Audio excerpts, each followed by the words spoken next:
You walk into the bank, the lights are on, the doors are open, your account has money in it.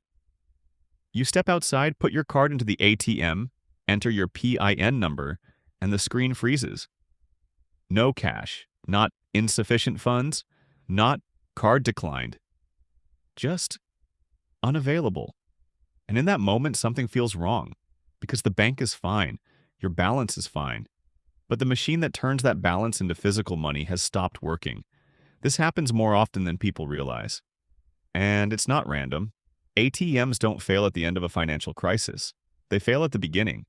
They fail before bank branches close, before digital transfers freeze, before the financial system shows visible stress. Because ATMs sit at the exact intersection of four different systems most people never think about: cash, power, connectivity, and physical logistics. When any one of those systems slips, the ATM stops working, even if the bank behind it is perfectly stable. Most people think of an ATM as a window into their bank account. Tap card. Enter PIN. Receive money. Simple. But that's not what's actually happening. Your bank account is digital. It lives on distributed servers, stored in redundant databases, backed up across regions. An ATM is not digital. It's a physical machine that must be loaded with paper currency, powered by electricity, connected to telecom networks, authenticated by payment processors, protected by security systems. It's a conversion point, a place where abstract digital balances become physical objects, and physical objects have physical limits. Start with cash. ATMs do not create money, they store it. Inside every machine are cartridges loaded with actual bills, delivered by armored car services on fixed schedules. Depending on the location, an ATM might hold anywhere from $50,000 to $200,000. That sounds like a lot. Under normal conditions, it is. Replenishment schedules are calculated using historical withdrawal data, patterns, weekends, paydays, local foot traffic. The system works because behavior is predictable. But when behavior changes, the math collapses. Before storms, before long holiday weekends, during financial rumors, when markets wobble, withdrawal rates spike. An ATM that normally lasts 5 days might empty in 5 hours. And here's the constraint most people don't see. You cannot refill an ATM instantly. Cash has to be prepared, counted, sealed, verified, logged, secured, and physically transported. Armored trucks follow pre-planned routes. Drivers operate under strict security protocols. Deliveries are sequenced and scheduled. If dozens of machines in a region run dry simultaneously, the replenishment system, bottlenecks, there aren't enough trucks, there isn't enough staged cash, there isn't enough flexibility. The machines stay empty not because money doesn't exist, but because the logistics of moving physical currency cannot scale on demand. Now layer in power. An ATM is not just a screen and a slot. It runs card readers, encryption modules, mechanical dispensers, receipt printers, cameras, internal vault locks, and secure communication hardware. All of that requires electricity. Most ATMs do not have meaningful backup power. Some have small batteries. Those last minutes, not hours. When power goes out, the ATM goes dark immediately. Even in buildings with generators, ATMs are rarely on priority circuits. Hospitals protect operating rooms. Banks protect vault systems and core servers. The ATM in the lobby is often not considered critical infrastructure. So you can have a branch with lights on, employees working, and systems operational. But the ATM outside is dead because it wasn't protected. Now add connectivity. Every ATM transaction requires real-time authentication. Your card must be verified. Your PIN must be validated. Your account balance must be confirmed. Withdrawal limits must be checked. Fraud systems must approve the request. This happens through telecommunications networks linking the ATM to payment processors and banking systems. If that network link fails due to a telecom outage, a fiber cut, a routing failure, or simple congestion, the ATM cannot verify anything. And when it cannot verify, it will not dispense cash. Even if it's fully loaded, even if you have plenty of money, the machine is cautious by design. When in doubt, it refuses. Now combine these layers. A winter storm knocks out power across a part of a city. ATMs in the affected area go dark.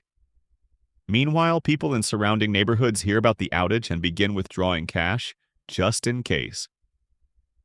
Demand spikes at the machines still operating. Those machines empty faster than scheduled. Armored car services cannot respond quickly because the same storm affects road conditions. Machines that still have power and connectivity run out of cash. At the same time, telecom lines experience congestion as people check balances repeatedly. Some machines freeze because authentication slows down. Others display error messages. From the outside, it looks like the banking system is failing, but it isn't. The digital ledger is intact. The problem is the physical endpoint. Banks themselves are designed with redundancy. Core banking systems operate in distributed data centers with backup generators, geographic replication, and multipath connectivity. Your account balance exists in multiple places simultaneously. It's resilient, but the ATM is singular. It needs cash in the cartridge, power in the outlet, signal in the cable, trucks on the road, and stable human behavior. All four must align. There is also a behavioral dimension most people underestimate. ATMs are designed for convenience, not crisis. They are placed in grocery stores, gas stations, shopping centers, and bank lobbies. They assume average withdrawal sizes. They assume normal traffic. During stress events, behavior shifts. People withdraw maximum daily limits. They visit multiple machines. They check balances obsessively, increasing network load even when not withdrawing. The system is calibrated for averages. It has no surge capacity. Digital banking can scale elastically. Servers can handle more traffic. Cloud systems can auto-scale. Physical cash cannot auto-scale. You cannot download more bills into a cartridge. You cannot teleport armored trucks. You cannot triple capacity instantly. So the physical layer binds first, and it binds hard. This is why ATMs often stop working before banks do. Not because the financial system is collapsing, but because the ATM is the most exposed interface between digital abstraction and physical reality. It is the narrowest bridge between ledger and paper, and narrow bridges clog first. There's one more subtle layer.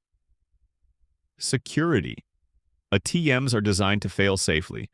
If a transaction times out, if authentication is interrupted, if network packets are dropped, if power flickers, the machine aborts. It will not risk dispensing cash it cannot reconcile. That conservatism protects banks from fraud. But it also means the ATM is hypersensitive to instability. A small glitch upstream can freeze thousands of machines downstream. The digital core keeps running. The edge locks up. When you see an ATM marked out of service, it doesn't mean your money disappeared. It means the physical layer reached its limit before the digital layer showed visible stress. Your balance is fine. The machine just cannot convert it. Banks are distributed. ATMs are local. Banks are redundant. ATMs are constrained. Banks are data. ATMs are hardware. When abstraction meets physics, physics wins. And that's the invisible tension most people never consider. Modern finance feels intangible. Balances on screens. Transfers in milliseconds. Money moving without weight. But the moment you demand paper, you re-enter the physical world. And the physical world has boundaries. Trucks, fuel, roads, power lines, fiber cables, human behavior. ATMs sit where all of those systems intersect. That's why they stop working before the bank does. They are not the weakest link. They are the most exposed one. The point where the invisible ledger must produce something you can hold. And when even one underlying system misaligns, the machine refuses. Not because your money is gone, but because the invisible machine behind it hit its physical limit. Now you see the architecture beneath the slot. And once you see it, you understand something important. Digital systems can feel infinite. Physical systems never are.